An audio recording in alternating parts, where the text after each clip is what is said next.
I'm not sure if you remember it or not, but we've met at Of course. Billboard Music Awards Yes, of in course. 2018. Yeah. Do you remember? Yeah, we took a photo. We took a photo together. I wanted to work then.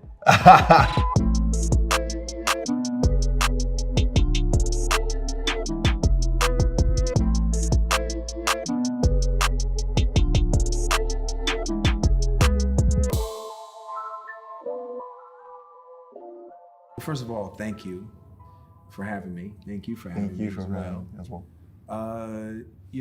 I think that there's a huge benefit in writing and producing for other people. I'm pretty sure you may feel that way as well, but it allows me to go to places that I wouldn't go for myself.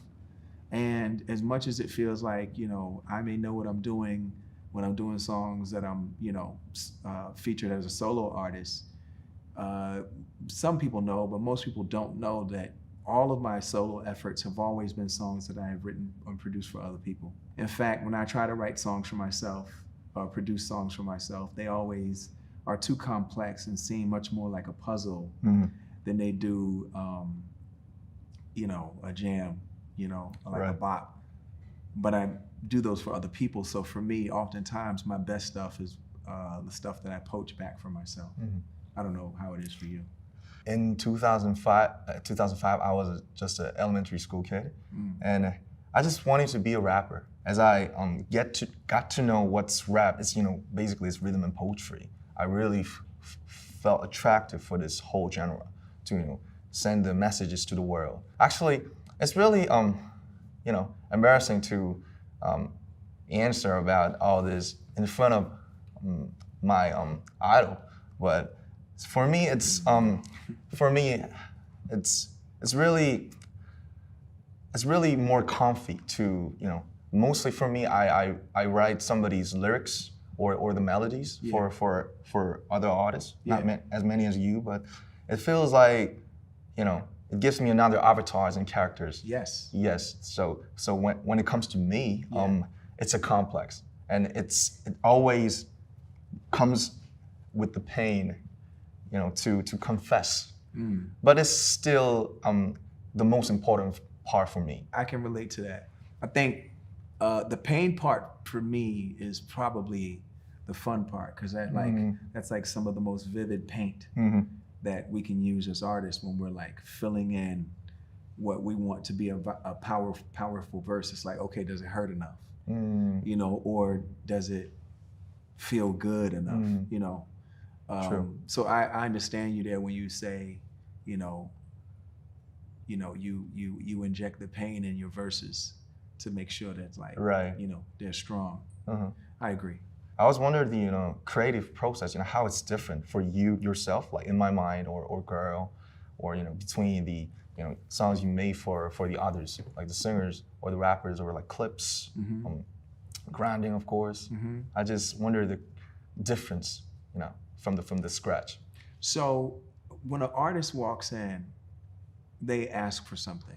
Like a track or idea? They'll say, I just want something hard, or I want something darker, or I want, something that's like for the club, like, banger. You know what I'm saying? A banger, like. And so I'm considering what they're looking for, but I'm also thinking about like the texture of their voice and the patterns and the melodies that they do usually. Then I think about how I can give them something very different than they've ever done before. And so when you mix all of that together, a lot of times, an artist will say, man, that's a little different for me or whatever. And then I'll go ahead and reference it and, sell it to someone else. And then like oftentimes that same person will come back to me and say, man, why didn't you play me that? And I'm like, I did play you that, but they weren't hearing it in that way. Wow, that's the fun part. Yeah, that's the fun part. But then there are people who jump out the window and they go ahead and try it. Because my whole thing is just try it. We don't have to put it out. Right. But, people are so good at what they do. Sometimes they're afraid to explore different parts of their voice, different parts of their personality, and different parts of their career. So, they're a little like hesitant. But for the ones that do try it, they get to experience something new. And look, if we decide at the end of the day it's just not right for them, it's not right for them. Right. But, you got to hear a different side. That's my favorite part of writing and producing for other people. Like a challenging. Yeah. Like, so here comes another thing. Okay.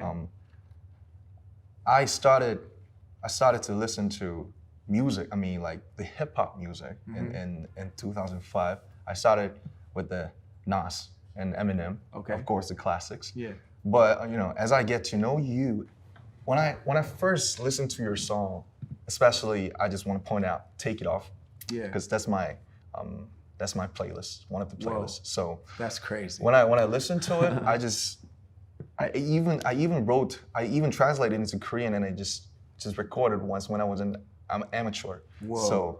So when I listened to it, I just always been wanting to have the frequency, like because you always cross over this.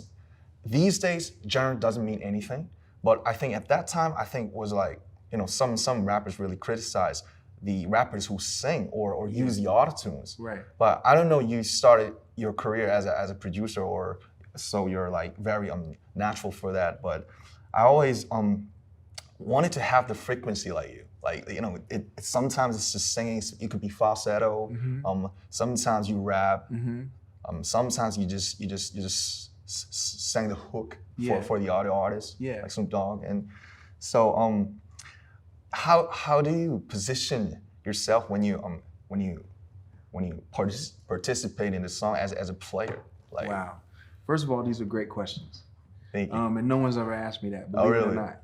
Like, no, I've never had a journalist ever ask me that. That really matters to me. So, and that's like no cap. Like, you, believe it or not, no one's, and it sounds like they could have, and because it's such an obvious question, but no one's ever asked me that. So I'm blown away by that. Everything, I make decisions based off of feeling. Oh. I don't make them based off of convention. I gotta rap, I gotta sing. Yeah, it's just whatever it feels like it needs. And I'm gonna channel it as best as I can, because I'm trying to tell somebody else who's gonna be better than me to do it. And oftentimes what will happen was artists will be like, nah, we want you to stay on there. And I'll be like, no, but it's for this person. But I channel what I feel like is missing.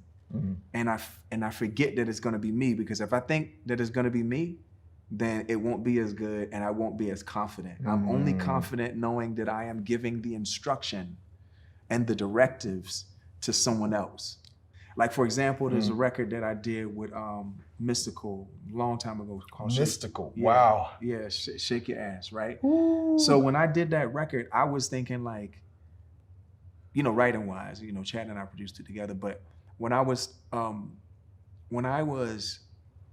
writing that hook, I was pretending that like Eddie Kendricks from the Temptations could do it.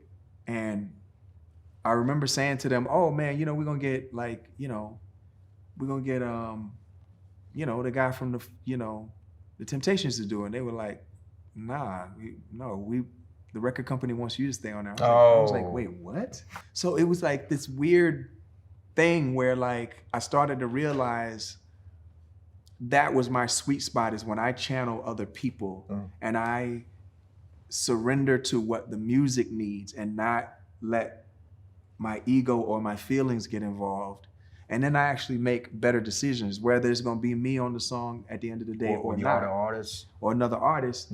I filled in the blank and given them a different feeling. And sometimes I would be sharp, when I'm singing on there, but it just felt good.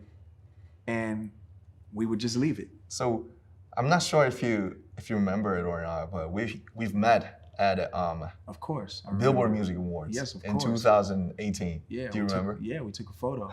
We took a photo together. I wanted to work then. But I didn't want to be aggressive. So I was like, let's just take a photo. But you were nice. But I really wanted to, I was like, yo, let's leave. I think we took a photo backstage. Yeah, backstage in your room, actually. Yeah, and then like I was working in a studio not too far off, and I really wanted to be like, yo, fuck all of this. No, you know what? Let me correct this, because I don't want your fan base to be mad at me using this kind of language. But man, I was like, I wanted to be like, listen, let's leave here right now and go make some great music, because I just loved everything that you guys were doing.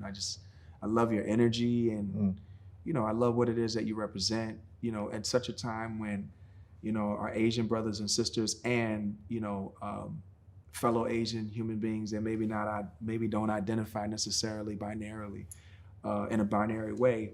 You know, the Asian community has just been going through so much these days, yeah, and gradually more and more. The Asian community has given me so much, and I really feel like y'all's energy, you're also showing like artist period, not just like in different, not just in one specific genre, but I think you're just like also showing people that like you don't have to be, you can be humble.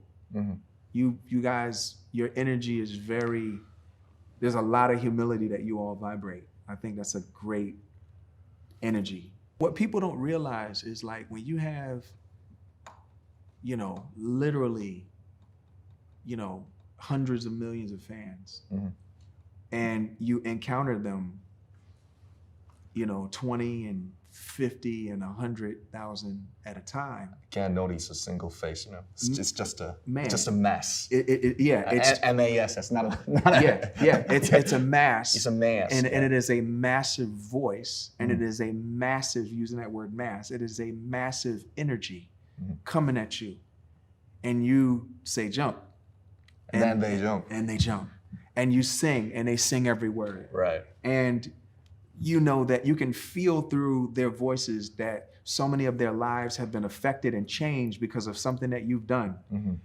That's what I believe. I don't know how you do that, because I've had a couple songs do that, and then when I get out there and go sing it, that would make me cry because it was too much of a responsibility. Every time I get that close to that size and what I do as a musician, I always step back. Oh, why? It's like, is it too heavy? It's too heavy, man. Too much? It's too much of a responsibility. That's why I really revere people like yourself, and you know, your band members, and other artists like B and J, and like, man, what y'all go out there and go face every night on that stage. It is humbling, and it's overwhelming, and sometimes your nervous system got to be built for that. Of course. Let me ask you this: how do you deal after you come off the stage feeling electrified and shocked every night? How do you decompress, or do you decompress, or do you purge? Like, how do you do that? It's, you know, my first performing was in front of like 10 people in some small clubs when I was like 15. Okay. And I like forgot most of the lyrics. So at that time, I just realized that, oh, I'm not a star type. I'm not a, you know, like a like a front man, and you know, could enjoy all this shit and just, you know, it's like Kurt Cobain or Mick Jagger. I'm not that type of. I'm just a human, just who loves writing music and just, you know, the energy. So every night, like for example, we had these stadium shows in Las Vegas last April. Yeah. It was 4, but like every night is a challenge. It's like same set list. You know, it's like maybe the same flow, sort of type, little different, but just like you said, that moment, like after we finished the first 3 beginning songs, and then we, you know, take out the earphones, and then like we just like, we're fucking back. It's like, that's like everybody shouting out. At that moment, you know, that's when I really gets all the nerves, and like, you know, there's a different me persona for the next 2 hours and a half. But before that, from the rehearsal and even in the plane, I got really nervous and, you know, like so responsible, because I really am aware of the stories that, you know, fans buy the tickets and they come from Brazil, you know, from Japan, Korea, like from everywhere.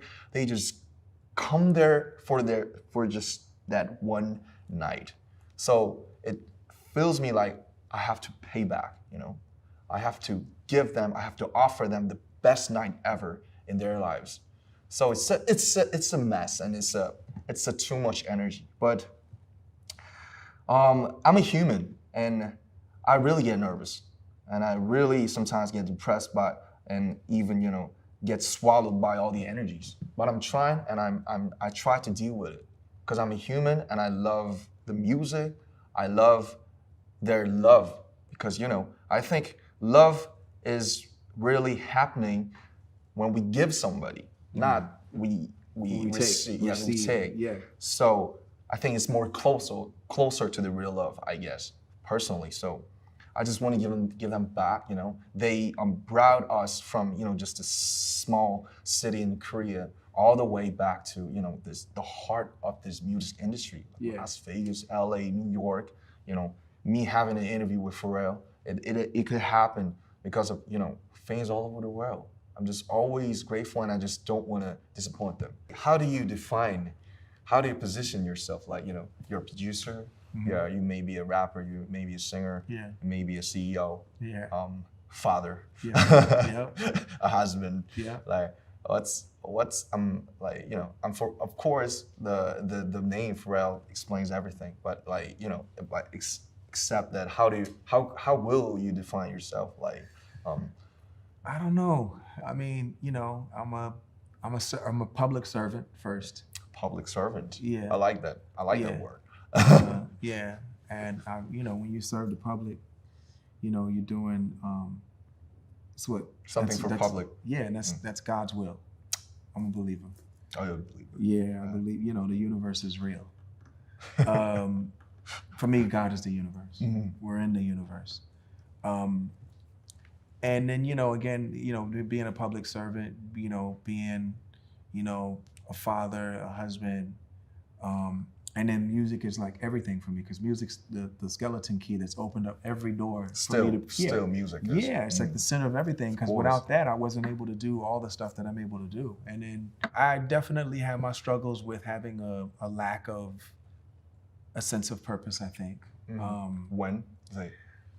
Right around 2005, when I put out In My Mind. In My Mind. I just felt like, right after that? As soon as it didn't do what I wanted it to do, I mean, culturally, it made an impression, but it didn't do it egotistically. It didn't perform the way I wanted it to, chart-wise. Like, it just didn't do what I was used to at that time, and that really hit me hard. So that made me start to think about like purpose and things having real, true DNA, and not just aesthetic perversion, but like real, true, like meaning, and something that could be meaningful to people, but at the same time still fun. And I've always loved a girl, so that was always going to be a part of it. But so I understand what that is. I know what it's like to hit that place in your career, and for whatever reason, and you guys are doing fine. But I think, from what I'm hearing and what I'm understanding, you guys hit a place where you were like, what are we doing? Who are we? Are we who we said we were? Right. And as you think about who you are and you think about what you mean and what your intentions are, it's like also kind of determining who you want to be. I mean, how's that feel? Like, where are you in that process right now? Because you're working on a solo record, right? Yes, like 90% of the work is done. Okay. I've released some mixtape as one of the member of the band, but I think it was just like experiments. I think this time it's maybe my official first solo album. Okay. That I could feel enough. Okay. I don't know it's gonna be like, I don't know if I would feel like you after In My Mind or not, but I think it'll happen after when I release it. Yeah. So I'm just dependent on the time, but it's been just like 10 years after we had our debut as a team. So K-pop is all about the band and the groups. And actually, I told you, I personally started my career as a rapper and as a poet. Yeah. So that was a tricky part actually, because the K-pop is like a mix. Yeah. It's like the mix of American pop music, all the visuals and the choreos and social medias and stuff. It's really intense and really hectic. So it has some pros and cons of its own. So after 10 years, I think it was not our intention, but we took it. But we actually became a sort of a social figure. So, you know, a K-pop band going to have a speech at the UN, or, you know, meeting the presidents. It's like, I think I was really confused that I'm what am I, like a diplomat or what? So Yeah. I was just like a, you know, a small rapper and lyricist when I was young, like Yeah. from the scratch. So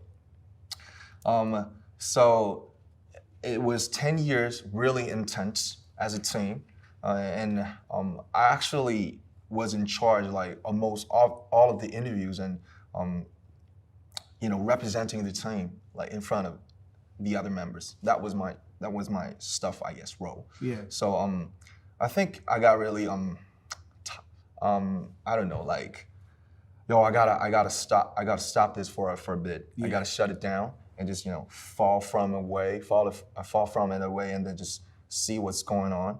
You know, making my mind really calm down. Yeah. And then I think, so that's how I got to concentrate on my just solo. And these days I really have been thinking about the 15 when I first listened to you. You know, the first feeling and the vibe and the reason why I started, why I chose music to, Yeah. you know, for my whole life, I guess.